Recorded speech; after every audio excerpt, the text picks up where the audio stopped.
tax-free cash from pensions. Now, before you answer a question I haven't asked yet, why shouldn't we call it tax-free cash, but rather call it pension commencement lump sum?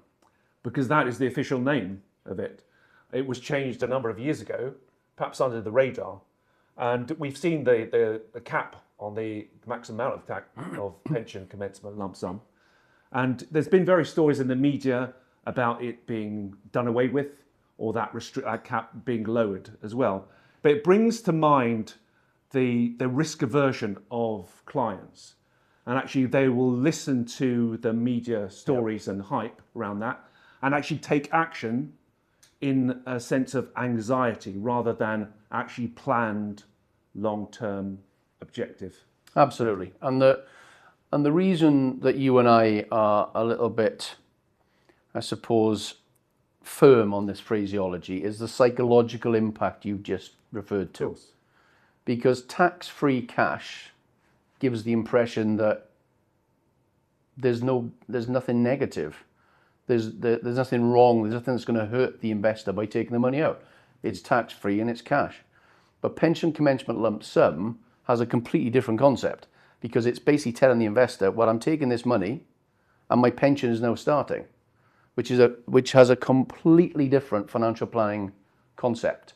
So the phraseology here is important psychologically, and it's important that clients and us as a broader industry recognize that, because people will react, as you said, people will react to the press and politicians who are wishing to change the rules, rightly or wrongly, and they will look at, well, how is that benefiting me, or more importantly, detrimenting me? And the use of that phrase is really important, that we drive it out, because it's going to make people make really bad decisions. Yeah, but we're in a media landscape now where the 24-hour news and sensational headlines kind of feed into our short-term wired brains going, I need to not lose this, the loss aversion piece. Yep. So the door is closing on tax-free cash. That sounds like something I'm not going to lose in the next Buy budget. now while stocks last. Exactly. So I need to do something. The action bias is I need to do something. I need to pull that money out of my pension to the detriment, as you said, of your long-term retirement planning, because that is your money for the rest of your life. They think it's a freebie, don't they? They do, but it doesn't help that the media phrases it that way. No. And actually brings into it a lot of speculation. And of course, many individuals forget that to a certain extent, it's going back to what it was before. Pensions were not exempt from inheritance tax, and people have conveniently forgotten that.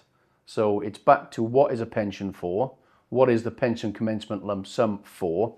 Those are the questions people need to be answering before they actually decide to take this tax-free cash, really. Yes. Yeah. The tax reliefs are still very generous within exactly. a pension wrapper. Yeah. As you say, fundamentally, that is for the client and their families' long-term financial planning in retirement. We should never forget that, rather than, as you said, a freebie. So we need to be quite zealous about this pension commencement lump sum. We need to be quite clear with our clients, and those that are advised actually won't be the ones that are panicking.